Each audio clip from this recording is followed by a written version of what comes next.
हिंदू नेता अशोक पालीवाल को social media पर सिर तन से जुदा कर देने की धमकी मिली, जिसको लेकर हिंदू संगठन काफी आक्रोशित नजर आए। यह कमेंट एक यूट्यूब चैनल के माध्यम से मिला, जहां पर हिंदू नेता अशोक पालीवाल पर धमकी का मैसेज वायरल हुआ। बता दें कि शिकायत पर पुलिस ने कार्रवाई की बात कही। अब पुलिस साइबर सेल की मदद से उसकी तलाश में जुट चुकी है। कार्रवाई को लेकर हिंदू संगठनों ने थाना कोतवाली को घेर लिया था, जिसके बाद धारा 153A के तहत अफसान खान को आरोपी बनाया गया। तो वहीं आगे की कार्रवाई की बात कही जा रही है। महादेवगढ़ मंदिर के संरक्षक अशोक पालीवाल ने बताया कि पहले थाने के अंदर सिर तन से जुदा के नारे लगाए जा चुके हैं। केस दर्ज हुआ था, लेकिन कठोर कार्रवाई नहीं की गई। यही कारण है कि जुलूस के अंदर फिर से यही नारे लगे। नारे लगाने वालों के साथ जो जुलूस निकालता है, उसके लीडर के खिलाफ भी केस दर्ज होना चाहिए। वहीं सीएसपी पूनम चंद यादव ने बताया कि आपत्तिजनक नारेबाजी करने वालों की पहचान की जा रही है।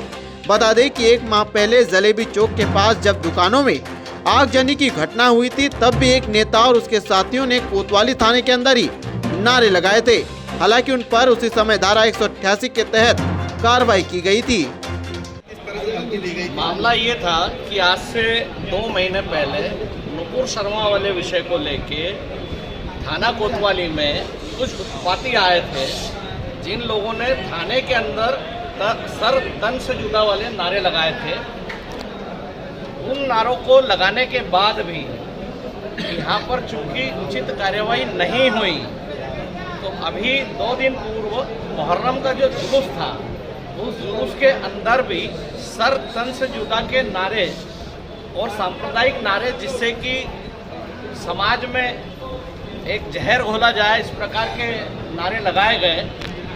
उन नारों का जब सोशल मीडिया में विरोध हुआ, इलेक्ट्रॉनिक मीडिया ने उन नारों का विरोध किया, मुझसे भी वर्षन लिया गया। मैंने भी ये नारे मतलब कहीं ना कहीं निमाड़ का तालिबानीकरण करने का संदेश जो दे रहे थे, ये हम नहीं होने देंगे, ये संदेश दिया। तो एक न्यूज़ का जो चैनल है, उस चैनल के ऊपर कमेंट्स में एक युवक के द्वारा, एक मुस्लिम युवक के द्वारा अशोक पालीवाल का सर भी जल्द ही तन से जुदा कर देंगे, इस प्रकार की धमकी दी गई। उसको लेकर आज हम यहाँ पर कोतवाली में FIR करने आए हैं। सुनवाई पूरी हुई है आज। पूर्व में ही अगर कार्रवाइयाँ इन लोगों पे उचित हो जाती तो इस प्रकार की घटनाएं नहीं घटती। और ये जो निमाड़ का तालिबानीकरण करने का जो संदेश दे रहे हैं बार बार, कुछ लोग इसकी लीडरशिप भी कर रहे हैं, वो निमाड़ का जनमानस यहाँ पर होने नहीं देने वाला। आप अफजल पैदा करोगे तो उससे कई गुना की संख्या में यहाँ पर शिवाजी पैदा होंगे। काफी देर तक आपकी पुलिस की चर्चा चली, क्या कुछ चर्चा करी? चर्चा में यही विषय आया कि इस प्रकार की जब भी घटनाएं होती है, तो जो शांति समिति की बैठक होती है, इस बैठक में जो लोग लीडर बन के आते हैं और शांति का आह्वान करते हैं और पुलिस से सहयोग मांगते हैं, और आह्वान शांति का करते हैं, सहयोग प्रशासन से मांगते हैं। पूर्व में भी, इसके पूर्व जब जुलूस निकला था तो प्रभु श्री राम को गाली दी गई थी। इस बार भी शहर में कहीं ना कहीं सर तन से जुदा जैसे नारे लगाकर आतंक का जहर घोलने की कोशिश की गई। तो ये जो लीडरशिप में आते हैं, शांति समिति की बैठकों में आते हैं और इस प्रकार के निर्णय लेके जाते हैं सहयोग के लिए प्रशासन का, उन पर भी कार्रवाई होना चाहिए। जब तक उन पर कार्रवाई नहीं होगी, इस प्रकार की गतिविधियों को विराम नहीं लगेगा और निमाड़ में ये आतंक के बीज इनके बोने का काम निरंतर चलता रहेगा। और हम सब राष्ट्रभक्त युवाओं ने भी संकल्प लिया है कि हम निमाड़ का तालिबानीकरण होने नहीं देंगे। आज हमने यहाँ पर आकर अभी FIR दर्ज करवाई है और प्रशासन अपनी कार्रवाई करेगा, शीघ्र गिरफ्तार करेगा। पहले खंडवा के एक वकील को भी इस तरीके से अज्ञात नंबर से धमकी मिली थी और पाकिस्तान से तार जुड़े थे, उसके पाकिस्तान से भी तार जुड़े। भाई, जब उन्होंने देखा कि कोतवाली के अंदर ये नारे लगा के जा रहे हैं, उसमें हम पे कार्रवाई नहीं हो रही, तो धमकियां तो देंगे ही ना। भैया, कई सालों से ये लगातार चल रहा है, लेकिन बड़ी कार्रवाई नहीं हो रही है, आप इस पे क्या कहेंगे? नहीं, कहना यही है कि बड़ी कार्रवाई होना चाहिए। ऐसी स्थिति में ना पहुंचे कि समाज स्वयं का निर्णय खुद लेने लग जाए, वो स्थिति नहीं आए। इसलिए प्रशासन का काम। ये जो हमें जो वायरल वीडियो प्राप्त हुआ है, हम इसकी जांच कर रहे हैं। जिन लोगों ने नारे लगाए हैं उनको आइडेंटिफाई कर रहे हैं, उनके विरुद्ध जो भी वैधानिक कार्रवाई है वो की जाएगी।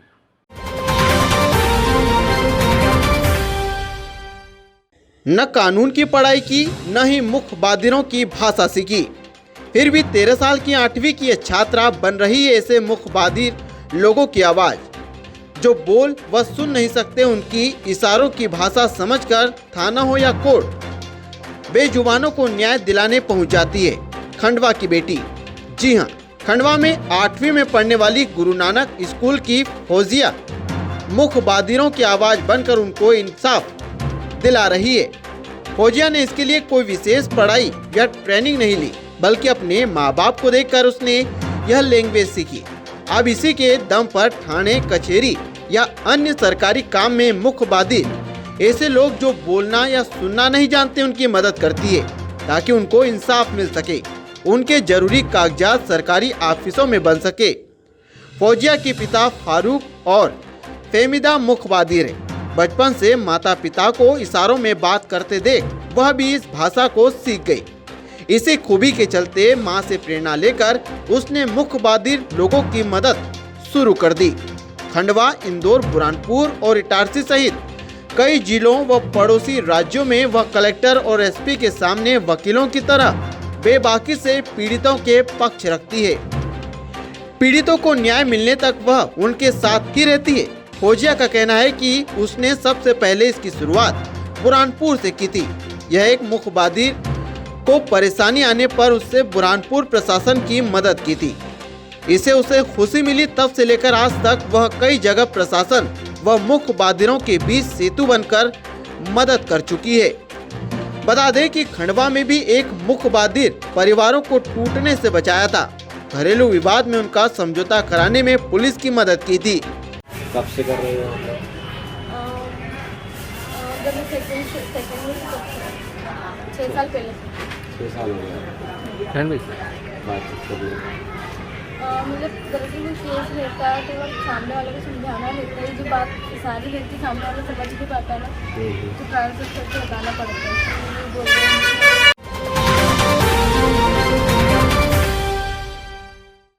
आज़ादी के अमृत महोत्सव के तहत हर घर तिरंगा, घर घर तिरंगा अभियान जोर पकड़ता जा रहा है। प्रशासन भी तिरंगे के प्रति लोगों को जागरूक करने के लिए अनेक प्रयास कर रही है। इसी क्रम में आज मुंदी थाना प्रभारी ब्रजभूषण हिरवे के नेतृत्व में स्कूल के बच्चों के साथ तिरंगा यात्रा निकाली गई। बता दें कि रेवतमा इंटरनेशनल स्कूल के प्रिंसिपल और बच्चे ने मुंदी पुलिस टीम के साथ ही लोगों को तिरंगे लगाने के प्रति जागरूक किया। इस अभियान में लोग ज्यादा से ज्यादा जुड़े, इस उद्देश्य से तिरंगा यात्रा निकाली गई। भारत माता के जयकारे लगे तो वंदे मातरम के साथ बच्चे आगे बढ़ते गए। वहीं कुछ प्रतिष्ठानों और घरों के ऊपर तिरंगे लगे नहीं दिखे तो थाना प्रभारी ने सभी से तिरंगे लगाने को कहा। वहीं यात्रा मुख्य मार्ग होते हुए माता चौक, गांधी चौक, शिवपुरी मोहल्ले होते हुए वापस बस स्टैंड पहुंची, जहां यात्रा का समापन किया गया। साथ ही थाना प्रभारी ब्रजभूषण हिरवे ने यात्रा में शामिल हुए शिक्षक, प्रिंसिपल और बच्चों का आभार प्रकट किया।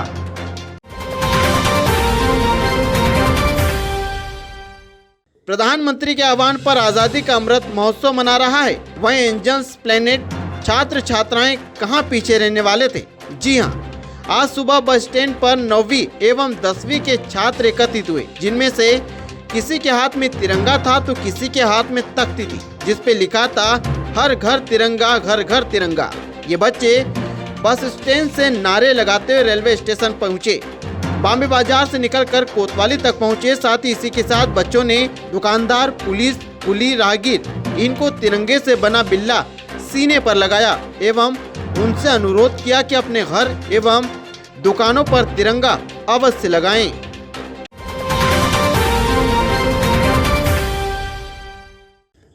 लायंस क्लब खंडवा द्वारा लायंस क्लब इंटरनेशनल डिस्ट्रिक्ट की गवर्नर लायंस साधना सोडानी व कैबिनेट के दिशा निर्देशानुसार 7 अगस्त से युवा सेवा सप्ताह का आयोजन अध्यक्ष अखिलेश गुप्ता, सचिव राजीव मालवीय, कोषाध्यक्ष घनश्याम वाधवा सहित हीरालाल जोशी के नेतृत्व में परियोजना संयोजक साथ ही हर्षा ठाकुर व निशा अग्रवाल के संयोजन में महारानी लक्ष्मीबाई उच्चतर माध्यमिक विद्यालय खंडवा में साइबर जागरूकता कार्यक्रम का आयोजन किया गया।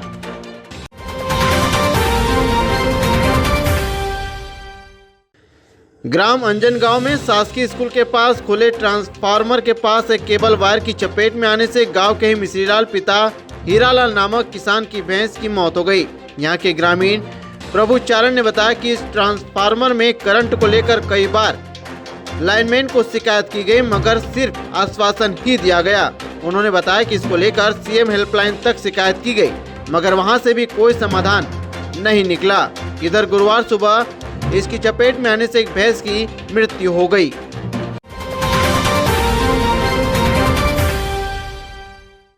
जिला खंडवा एथलेटिक्स एसोसिएशन खंडवा द्वारा Indian sport foundation Khandwa Madhya Pradesh के सहयोग से फ्रीडम रन खंडवा मैराथन प्रतियोगिता 14 अगस्त 2022 को पुलिस लाइन जिला खंडवा में आयोजित कराई जा रही है। जिला एथलेटिक्स एसोसिएशन के सचिव नितेश यादव एवं अध्यक्ष योगेश सैनी ने बताया कि मैराथन में प्रतिभागी अंडर 14, 18 सीनियर, सुपर सीनियर अपना रजिस्ट्रेशन दिनांक 13 अगस्त 2022 तक किया जाना है। सीनियर वर्ग मैराथन 14 अगस्त को पुलिस लाइन से प्राप्त है। 6:30 से प्रारंभ होकर इंदिरा चौक होते हुए बॉम्बे बाजार होते हुए नगर निगम तक, नगर निगम से इसी रूट से पुनः पुलिस लाइन पर समापन किया जाएगा।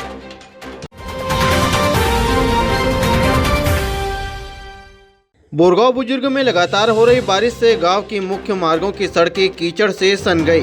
कई जगह गड्ढे पानी से भर चुके हैं। बता दें कि इससे लोग फिसलकर हादसे का शिकार हो रहे हैं। ग्राम पंचायत ने इसी को लेकर गांव के मुख्य मार्गों पर जहां अधिक मात्रा में कीचड़, गड्ढे और पानी इकट्ठा हो रहा है। बता दें कि 15 अगस्त के दिन गांव में स्कूली बच्चे रैली निकालेंगे और ऐसे कीचड़ में बड़ी समस्या होगी, इसलिए मुरुम डालकर सड़क सुधार कार्य किया जा रहा है।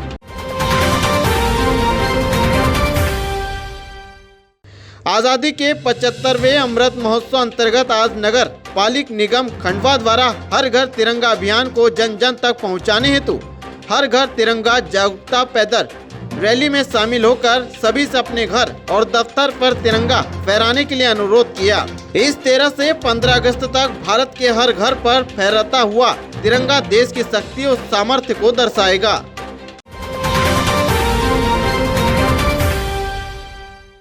पंधाना पुलिस ने नगर में बाइक पर सवार होकर मुख्य मार्गों से तिरंगा रैली निकाली। बता दें कि आज़ादी के 75 वर्ष पूर्ण होने पर देश आज़ादी का अमृत महोत्सव मना रहा है। इसी के चलते हर घर तिरंगा अभियान के तहत पुलिस ने बाइक पर राष्ट्रीय ध्वज लगाकर तिरंगा रैली निकाली है।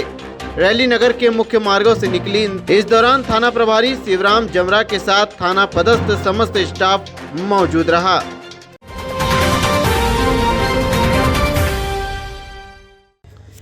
आज़ादी के अमृत महोत्सव के दौरान खंडवा शहर में भी खासा उत्साह देखा जा रहा है। साथ ही 75 वर्ष पूर्ण होने पर खंडवा के गुरु गोविंद सिंह स्टेडियम में हाथों में तिरंगा लेकर 75 अंक दर्शाया गया, जिसे देखकर हर कोई मंत्रमुग्ध था। बता दें कि आज़ादी के 75 वर्ष पूर्ण होने पर देश भर में आज़ादी का जश्न मनाया जा रहा है। वहीं 15 अगस्त की तैयारियों को लेकर भी लोग काफी उत्साहित है।